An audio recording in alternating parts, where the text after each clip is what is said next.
Baik penting kadang-kadang kah viral. Dia kan hanya ingin mencari viral. Orang Arab, jika memang kita ingin terkenal, terkenallah dengan kebaikan kita lah. Terkenallah dengan kealiman kita, terkenallah dengan kesolehan dan kejujuran kita. Baik, terkenal kadang-kadang ada punggung, pandai memainkan pinggul. Pak pegak-pegak mana? Malulah kita, malailah urun cik tu. Kadang urun cik tanya di kampung tukang yak bang masjid, muazzin. Orang tua kita terkadang imam di kampung. Tanya sibuk, aduh ngoyang TikTok terus. Dia bangga. Maaf. Memang kita sudah melalui usia saya 39 tahun. Saya sudah melalui apa yang anda rasakan. Lu datang pernah kujai kula SMA heboh SMA. Saya pernah bersekolah 3 SMA. SMA 1 Pesangan, kemudian dikeluarkan karena kenakalan remaja, Luja SMA 1 Birun dikeluarkan. Kemudian akhirnya saya sekolah di sekolah swasta SMA Pembangunan Kota Belah. Orang kata Mathalung jai kulanya letak sekolahnya ikun payani. Nak sabuh payah samping kulanya. Memang sekolah swasta. Urang-urang yang hanya lewat leh hanya pakai kurung kena ibah pandu. Anak toki gemuluh, anak nyoji yang kena dengan narkoba, yang suka cabut, yang mau cewek. Hana tu kena remaja kena ibah. Ilmu nak remaja kena. Watai jai nan nak payah samping. Yang watai jai kula tak bah kahwin cukup pah menyong saya mujun tu dah dengar janggut menari na ping pong. Itu leh watai katro kena berea dengan bahasa Inggeris. Welcome to Payani. Kau dengar mana? Orang jai kula rata-rata kamu boleh katih pandu. Kamu boleh naik kanan minta, orang boleh minta dia punya kenal. Saya sudah melalui masa-masa seperti apa yang anda rasakan. Sudah saya rasakan. Maka Sayyidina Ali berkata, "Asyabah syubah min syubatil junun." Muda itu satu cabang daripada cabang kegilaan. Long lu rasakan ya? Saya rasakan itu. Akhirnya dia lonjak sekolah SMA heboh, nak berkiron ke kabeh tamat hana. Saya hanya bisa merasakan sampai kelas 3 SMA. Setelah itu saya putus sekolah. Kemudian selang 4 tahun, 5 tahun kemudian saya mengikuti ujian persamaan. Lihat cok sekolah pakai si. Saya ikuti ujian persamaan. Oleh 5 tahun kabeh sekolah. Oleh lo tinggalkan. Menyesal. Saya menyesal. Jangankan je ke Harlan, jangankan je ke Hana guna, tingkat je ke Tengku mentang Hana tak ada ijazah untuk mengejar karir yang lebih di atas lagi, kita menyesal. Ticin bayang ke oleh Hana tajai kula, udik dalam dunia agasin, urang hormat kita nyawa Hana, malah terkadang ane roh di lawan roh tu. Betapa kita sangat gagal dalam kehidupan ini. Maka hari ini kita sedang berada pada lembaga pendidikan. Manfaatkan kesempatan. Orang tua kita masih mau menyekolahkan kita. Orang cik matang dia. Tim, ya apa sekolah tengok. Kita ni mana mau tahu. Mana mau tahu. Yang penting mau tahu nak ya sekolah bengah maaf. Umpama orang cik tengok ke Mekabu malam. Yang poh sepuh ke Kedebi ke Mekabu. Saya merasakan seperti itu. Yang 4 sore dia sudah keluar untuk berjualan. Gewah poh le malam. Boleh malam gua dia tengok kakak tengok tu. Gepedupeng di atas meja kejajan tengok singa bengah. Ketika kita bangun besok, ketika kita nak sekolah, tinggal dia copeng orang tengok. Seperti itulah berlalu waktu. Berlalu waktu. Tapi sayang, pengorbanan yang mereka berikan terkadang kita khianati.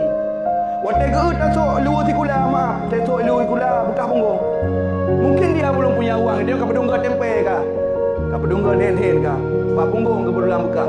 Gejak ba urang Taylor riasah ba urang cemecop hijau mana kun. Dulu lagi maaf ke. Nak tolong belum dia. Ngecop lu sekolah 3 melung dia tabah ka bekah punggung malai baik tu. Bengah katrok babak pintu ke dia agak laki tolong you cop dia. Nyo lele kumupoh tunjuk peng kata kun. Tebet laki-laki le. Seperti itu beban orang tua kita dalam menyekolahkan kita. Kita tidak mau tahu, tetapi alangkah sangat tidak wajar sekali balasan kita. Terus kena tanya terus kena rupaji megaya. Terus kena lagi tanya rupaji tak pegah yang kengkot. Ini yang terjadi. Banyak kita lihat. Dan long natang pernah long lakoni yang seperti itu. Akhirnya ketika sudah menjadi tua, saya menyesal. Itulah lu. Akhirnya budak long yang ikut pakai si.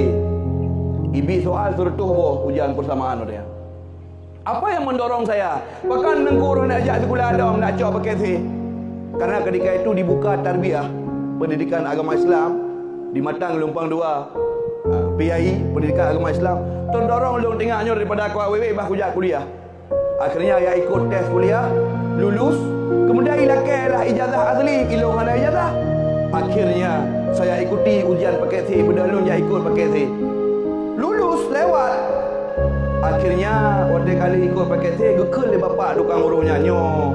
Nebi peng sekian ke peng administrasi. Beres buat dia long ada peng. Saya tidak punya uang ketika itu. Long laki tunda dia jil menan nebi waktu long sekian. Akhirnya setelah 2 tahun ijazah itu tidak saya ambil. Dia coba bahasa Bahuro, ternyata kagak belum gugur. Kayak belum ijazah belum gugur. Sampai hari ini saya tidak punya ijazah SMA asli. Hana merumpak paket C kalau diikut kalau lulus dijual orang. Kurangnya ledat bak fakultas bak dayah-dayah buka untuk cok S1, untuk cok S2, untuk cok S3. Padahal dalam 3 minggu cukup kita kuliah 2 hari saja. Beasiswa ada, bisa kita lanjutkan berbagai macam studi. Tapi sayang, saya gagal. Hana merupakan hana ijazah untuk terlanjutkan, mungkin ke? Maka ya sudah. Kalau fikir-fikir dah lah umur 3 lebih kurang kena apa pula ya. Biarlah saya gagal. Yang penting anak saya tidak gagal. Tapi long sendiri gagal. Maka ingin lu pesankan pada adik-adik. Sikula yang tengah menjalani ni jauh ke dia. Belen dia pegang yang kongkong. Jalanilah sekolah dengan baik. Dituk kena rumah sekolah, akhlak dia benar. Orang yang berhasil dalam kehidupannya adalah orang yang baik akhlaknya. Jadi Nabi SAW di antara hikmah diutus baginda Nabi adalah inama bu'istu li utamima makarimal akhlak. Salah satu hikmah bahkan Nabi kekirim waktu dunianya untuk menyempurnakan akhlak yang bobrok. Maka kita harus punya akhlak yang baik. Akhlak yang baik ini bukan hanya saja antara kita dengan Allah, antara kita dengan orang tua kita, antara kita dengan guru. Termasuk akhlak yang baik antara kita dengan kita loh. Akhlak yang baik antara kita dengan kita. Contoh, Islam mengajarkan menyutama agama mana baik masyhurnya kah naura. Tahu kena urut mati dah tu. Nabi SAW memberikan ajaran akhlak. Apa kata Nabi? La yadkhulul rajul al-himam illa bima'dzar. Hendaklah seseorang itu tidak masuk dalam kamar mandi kecuali membawa basahan. Tahu kena urut. Tapi itulah berupa adab yang diajarkan kepada kita terhadap diri kita sendiri. Jika terhadap diri kita sendiri saja ada adab dan etikanya, tentu terhadap Allah, terhadap guru kita tentu lebih utama. Punya urang dayah dari maya akan kali didik, ada kitab yang bernama Ta'lim Muta'allim, berupa etika guru terhadap muridnya, etika murid kepada guru. Dalam halaman 16 disebutkan, la yanalu talibul ilmi, seseorang pencari ilmu, pelajar tidak akan pernah bisa mendapatkan keberkahan ilmunya illa bitauqiril ustad wa ta'zimi, kecuali dengan jalan menghormati guru dan mengagungkannya.